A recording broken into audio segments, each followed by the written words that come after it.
Jusque-là. Oh non, vous pouvez le laisser? Non.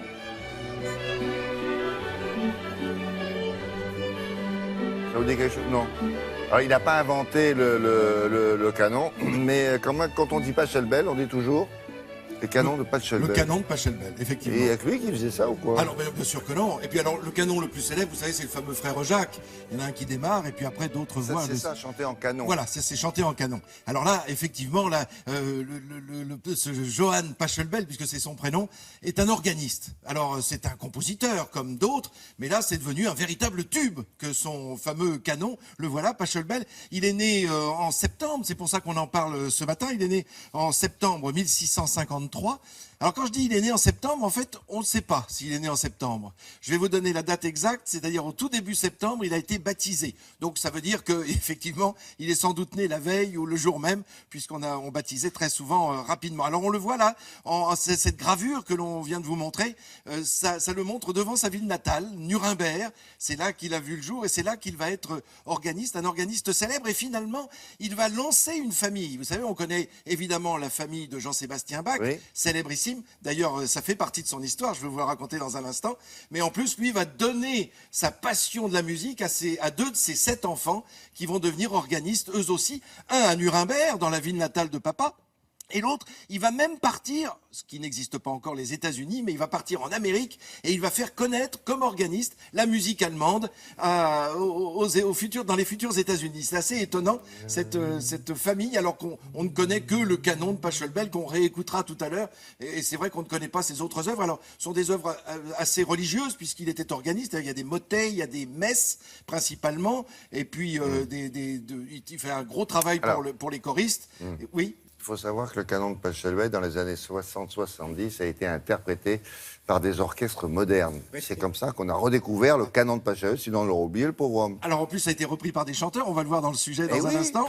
Et puis par la pub, la publicité aussi a utilisé évidemment parmi ces grands classiques. Alors, Johann Pachelbel, on peut partir en images pour découvrir ce personnage et qui va suivre des cours de musique très jeune, parce qu'on s'aperçoit qu'il a, comme toujours, une vraie puissance, une vraie capacité de jouer. Alors il va surtout jouer aux côtés d'organiste. C'est ça qui va évidemment lui donner l'idée de travailler dans cette direction, à la fois organiste et claveciniste.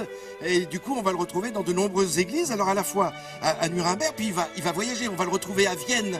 Vienne, à l'époque, en ce XVIIe siècle, c'est un centre culturel absolument extraordinaire. Des musiciens, comme l'on voit ici, qui viennent de partout. Non seulement d'Autriche, mais d'Allemagne, et puis d'Italie. Donc c'est un mélange du sud et du nord, et tout ça est une vraie effervescence. Puis il va passer par Eisenach, en Allemagne, et là, il va rencontrer cette famille que l'on voit à l'écran. C'est la famille Bach. Il est très ami avec le père de Jean-Sébastien, à tel point qu'il va devenir le parrain de certains des enfants de Jean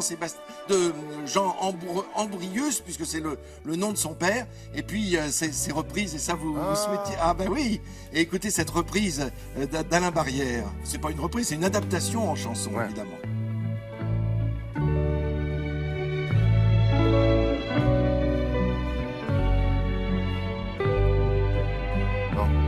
Oui, ça va venir, vous connaissez Alain Barrière, mais après il y a un coffre... Ah bah là on n'a rien entendu du tout. Là. Ils ont tout enlevé, c'est dommage. C'est bizarre ça, vous allez entendre et puis on n'entend rien. Oui, bah oui. Alors, y a une erreur de notre part? Oui, sans doute. Allô? D'accord. Bon. C'est drôle ça, non? On le réécoutera tout à l'heure. Alors c'est vrai que le début, ça nous fait rêver parce que c'est évidemment... Alors ce mot de canon, on peut se demander pourquoi il vient s'installer dans la musique alors qu'on le trouve aussi évidemment parmi les armes à feu. Hein, c'est la première chose qui nous vient à l'esprit. Ce mot de canon vient du latin cana qui désignait les roseaux. Oui. Alors c'est le côté tige qui intéresse. Tige et rigidité. On le retrouve dans le canon du fusil, évidemment. Hein, c'est cette même tige qui va cracher le feu, cracher la mort.